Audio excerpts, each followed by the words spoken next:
Ladies and gentlemen, we are only one night away from an absolutely incredible generational feud. The Eubanks versus the Benns. Fatal Fury, Chris Eubank Jr. taking on Conor Benn in the Tottenham Hotspur Stadium. Now, Chris Eubank Jr., he's 34-3, he's 35 years old. People are saying he's at the twilight end of his career. He is currently the IBO middleweight champion. He's got 25 knockouts to his name. Now, in his last bout, he got the win against Kamil Szeremeta from Poland. His style, typically he likes to keep his hands low. He's got a great jab on him. That's really his best weapon if you ask me. It's fast, it's strong, gets the job done. A textbook jab. I think that'll be a key weapon in his game plan against the much shorter Conor Benn. He likes to use the uppercuts. In the Nick Blackwell fight years and years ago now, he really punished Nick Blackwell with those uppercuts. Ended up, unfortunately, giving Nick Blackwell a bit of a brain injury that he made a little bit of recovery from, but not fully, unfortunately. He does his best work at the jab range, occasionally moving in, throwing some combos, getting them uppercuts in, clinching, separating, and does the same thing repeatedly over and over again for all 12 rounds. He's got a decent head movement for the most part. He got clipped against Liam Smith in their first fight, so maybe his chin's a little bit rocky, but he shouldn't be too bad. He's only lost 3 times. He tends to keep his hands down, especially his lead hand.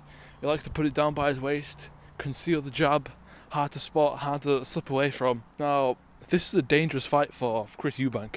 Conor Benn's coming into this with a lot more power. He's bigger and stronger than he's ever been at any point in his career.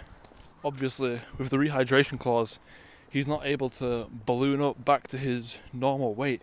He has to limit the amount of water he can drink before stepping into the ring, so he's not going to be fully hydrated going into this, which means his chin will be weaker, he won't be feeling the same, he won't be as fast, he won't be as strong. The question is, will he have enough to keep Conor Benn at bay for all 12 rounds and avoid getting chinned, just like Conor Benn has done to many of his opponents? Speaking of Conor Benn, this man is 23-0, 14 knockouts, 28 years old, the much younger fighter, and they tried booking this fight before, but Conor Benn, he got done for steroids. He got caught, I think it was March 2023, he got caught for steroids, something to do with an egg, and that resulted in the now infamous egg slap from Chris Eubank Jr. So Chris Eubank Jr. going into this fight already up on strikes 1-0.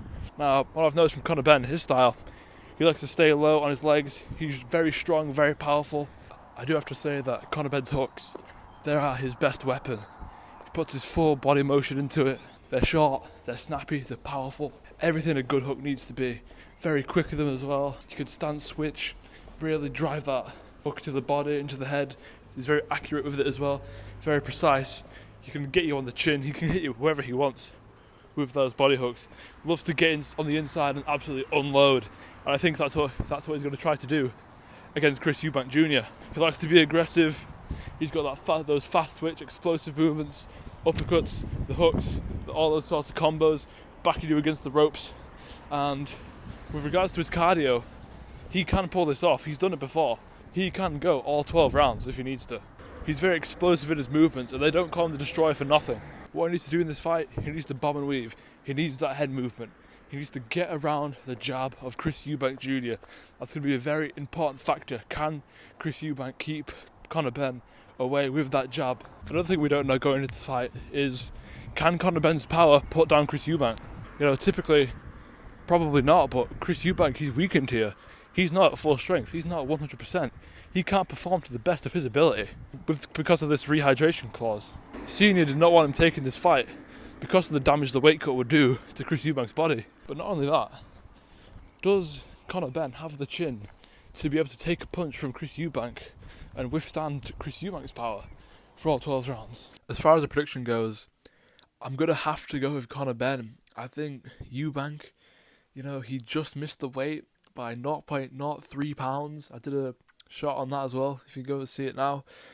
He barely missed weight. He looks drained. He doesn't look 100%. Conor Benn, he doesn't have to cut weight. He has to put on mass. He's going to go out there more than 100%, 110%. the strongest, most powerful Conor Benn we've ever seen. I think he's going to get the KO in round 5. Conor Benn, his head movement, his footwork, they're the keys, they're the gateways to do the damage against the ropes to Eubank Jr. And if he gets in those positions, he could put a serious beating on Eubank. I just think this rehydration clause is going to really affect him. There's a lot of unknowns in this. Anything can happen. Who knows? Eubank may be able to outlast Conor Benn. He may be able to use his jab. He may be able to keep Conor Benn away from him. Be able to use his head movement, not get caught, not allow Conor Benn to employ his game plan and win by the decision or maybe even a late KO if Conor Benn can't withstand the punishment from the heavier fighter. But I just don't see that happening.